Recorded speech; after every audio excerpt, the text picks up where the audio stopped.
Friends, ನಾವು last ಲೆಸನಲ್ಲಿ if functions ಬಗ್ಗೆ ತಿಳ್ಕೊತಾ ಇದ್ವಿ. ಈಗ ಇಫ್ ಹೇಗೆ ವರ್ಕ್ ಆಗುತ್ತೆ ಅನ್ನೋದ್ರ ಬಗ್ಗೆ ತಿಳ್ಕೊಂಡಿದ್ದೀರಲ್ವಾ ಫ್ರೆಂಡ್ಸ್?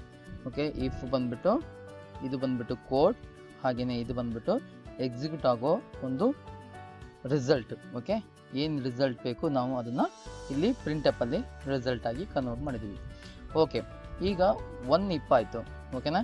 ಈ ಇಫ್ ಒಳಗಡೆನೆ ಇನ್ನೊಂದು ಇಫ್ ಬರೋ ಹಾಗೆ ಮಾಡೋದಕ್ಕೆ ಏನಂತ ಕರಿತೀವಿ? ನೆಸ್ಟೆಡ್ ಇಫ್ ಅಂತ ಕರಿತೀವಿ. ಅರ್ಥ ಆಯ್ತಲ್ಲ ಫ್ರೆಂಡ್ಸ್? ಇದು ಬರೀ ಇಫ್ ಕಂಡೀಷನ್ಸ್.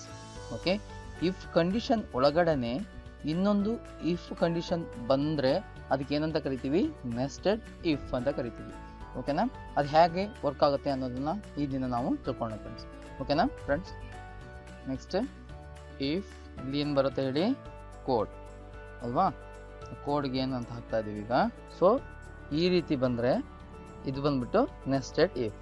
ಓಕೆ, ಇಲ್ಲೊಂದು ವೇರಿಯಬಲ್ ಕೊಡೋಣ, ಕ್ಯಾರ್ ಜೆಂಡರ್. ಓಕೆ, ಈಗ ಒಂದು ಪ್ರಿಂಟ್ ಆಗಲಿ ಕೇಳಬೇಕು. ಏನಂತ?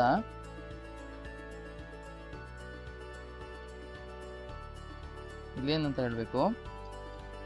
ಒಂದು ವೇಳೆ age is greater than or equal to 12, 14 ಹಾಕೋಣ. 14. If age is greater than or equal to 14 ಆದರೆ ಏನು ಬರಬೇಕು ಅಂದರೆ printf please enter your gender. ಅವರು ಜೆಂಡರ್ನ ಹೇಗೆ ಎಂಟ್ರಿ ಮಾಡಬೇಕು? ಏನಂತ ಎಂಟ್ರಿ ಮಾಡಬೇಕಂದ್ರೆ ಮೇಲ್ ಆರ್ ಫೀಮೇಲ್ ಅಂದರೆ ಎಮ್ ಅಥವಾ ಎಫ್ನ ಅವರು ಎಂಟ್ರಿ ಮಾಡಿದ್ರೆ ಸಾಕು. ಓಕೆನಾ? ಎಮ್ ಅಥವಾ ಎಫ್ ಅನ್ನು ಎಂಟ್ರಿ ಮಾಡಿದ್ರೆ ಸಾಕು. Okay, please enter your gender. Scanf ಅಲ್ಲಿ ಪರ್ಸನ್ ಸಿ ಕಾಮ ಏನು ಹೇಳಬೇಕು? ಅವರಿಂದ ನಾವು ಏನನ್ನು ತಗೋಬೇಕು? ಜೆಂಡರ್ನ ತಗೋಬೇಕು. ಜೆಂಡರ್ನ ತಗೋಬೇಕಂದ್ರೆ ಅಲ್ಲಿ ಎಂಡ್ ಸಿಂಬಲ್ ಹಾಕಿ ಜೆಂಡರ್ನ ತಗೋಬೇಕು. ಅರ್ಥ ಆಯ್ತಲ್ಲ ಫ್ರೆಂಡ್ಸ್?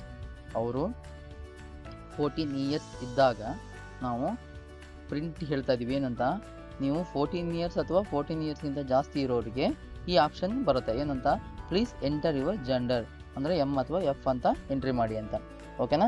ಅವರು ಎಂಟ್ರಿ ಮಾಡಿರೋ ಒಂದು ಡೇಟಾನ ನಾವು ಸ್ಕ್ಯಾನಪ್ ಮೂಲಕ ಅದನ್ನು ಜೆಂಡರ್ಗೆ ಹಾಕ್ತಾ ಇದ್ದೀವಿ. ಓಕೆನಾ? ಸ್ಕ್ಯಾನಪ್ ಮೂಲಕ ಅದನ್ನ ಜೆಂಡರ್ಗೆ ಹಾಕ್ತಾ ಇದ್ದೀವಿ. ಓಕೆ, ಅವರು ಎಂಟ್ರಿ ಮಾಡಿರೋ ಒಂದು ಡೇಟಾನ ನಾವು ಸ್ಕ್ಯಾನಪ್ ಮೂಲಕ ನಾವು ಜೆಂಡರ್ಗೆ ತೊಗೊತಾ ಇದ್ದೀವಿ, ಅಂದರೆ ಪರ್ಸನ್ ಸಿ ಮೂಲಕ. ಓಕೆನಾ? ಆ ತಗೊಂಡಿರೋ ಜೆಂಡರ್ಗೆ ನಾವಿಲ್ಲಿ ಕಂಡೀಷನ್ ಹೇಳ್ತೀವಿ. ಏನು? Gender is equal to character ಆಗಿರೋದ್ರಿಂದ ಸಿಂಗಲ್ ಕೊಟೇಷನಲ್ಲಿ ಎಮ್. ಓಕೆ, ಏನಂತ ಹೇಳ್ತಿದ್ದೀವಿ? ಇಫ್ ಜೆಂಡರ್ ಎಮ್ ಅಂತ ಆದರೆ ಏನು ಮಾಡಬೇಕು? ಪ್ರಿಂಟರ್ ಹಾಯ್ ಸರ್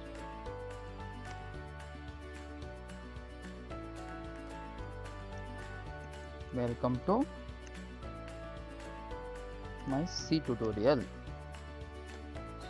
ಓಕೆನಾ? Hi sir welcome to my C tutorial. ಯಾಕೆ ಹೇಳಿ? ಇಲ್ಲಿ ಸರ್ ಅಂತ ಯಾಕೆ ಮೆನ್ಷನ್ ಮಾಡಿದ್ದೀವಿ? ಅವರು ಎಮ್ ಅಂತ ಟೈಪ್ ಮಾಡಿದ್ರೆ ನಮಗೆ ಸರ್ ಅಂತ ಬರಬೇಕು. ಓಕೆನಾ? ನೆಕ್ಸ್ಟ್ ಇನ್ನೊಂದು ಕಂಡೀಷನ್ ಏನಿಲ್ಲಿ? If gender equal to F ಅಥವಾ ಅವರು ಯೂಸರು ಅದನ್ನು ಎಫ್ ಅಂತ ಎಂಟ್ರಿ ಮಾಡಿದ್ರೆ ನಮಗೇನು ಬರಬೇಕು? ಕಾಪಿ ಮಾಡಿ ಪೇಸ್ಟ್ ಹಾಯ್ ಮೇಡಮ್ ಅಲ್ವಾ? ಯಾಕಂದರೆ ಅದು ಫೀಮೇಲ್ ಆಗಿರ್ತಾರೆ. Hi madam. Okay, madam and hi sir. Okay, ಈ ಹಾಯ್ ಸರ್ ಹಾಯ್ ಮೇಡಮ್ ಅಂತ ಮೆನ್ಷನ್ ಆಗಬೇಕಂದ್ರೆ ಏನಿರಬೇಕು ಹೇಳಿ? ಇಲ್ಲಿ ಮೋರ್ ದೆನ್ 18 ಇದ್ದರೆ 18 ಅಥವಾ 18ಗಿಂತ ಜಾಸ್ತಿ ಇದ್ದರೆ ಬರಬೇಕು ಅಂತ. ಓಕೆ, ಅರ್ಥ ಆಯ್ತಾ? ಓಕೆ, ಇದನ್ನ ರನ್ ಮಾಡೋಣ ಫ್ರೆಂಡ್ಸ್. ಓಕೆ, ಇದನ್ನ ಡಿಲೀಟ್ ಮಾಡ್ತೀನಿ. ಫ್ರೆಂಡ್ಸ್, ಇಲ್ಲಿ ಡಬಲ್ ಕೊಟೇಷನ್ ಹಾಕೋದು ಮಾಡ್ತಿದ್ದೀವಿ ನೋಡಿ. ಓಕೆನಾ? ಈಗ ನೋಡಿ, ಪ್ಲೀಸ್ ಎಂಟರ್ ಯುವರ್ ಜೆಂಡರ್ ಅಂತ ಕೇಳ್ತಿದೆ. ಯಾಕೆ ಫ್ರೆಂಡ್ಸ್? ಇಲ್ಲಿ 18 ಇಯರ್ಸ್ಗಿಂತ ಇಲ್ಲಿ ಏಜಿನ ವ್ಯಾಲ್ಯೂ ಬಂದ್ಬಿಟ್ಟು ನಿಮಗೆ 18 ಇಯರ್ಸ್ ಇದೆ. ಇಲ್ಲಿ ಏನು ಕೊಟ್ಟಿದ್ವಿ, age is greater than or equal to 18 ಇದ್ದಾಗ ಏನು ಬರಬೇಕು ಅಂತ ಹೇಳಿದ್ವಿ, ಪ್ಲೀಸ್ ಎಂಟರ್ ಜೆಂಡರ್ ಅಂತ. ಅಂದರೆ ಇದು ಈ ಕಂಡೀಷನ್ಸು ಟ್ರೂ ಆದ ತಕ್ಷಣ ನಮಗೆ ಈ ರೀತಿ ಫ್ಲೋ ಆಗಬೇಕು. ಓಕೆನಾ? ಅಂದರೆ ಪ್ಲೀಸ್ ಎಂಟರ್ ಜೆಂಡರ್.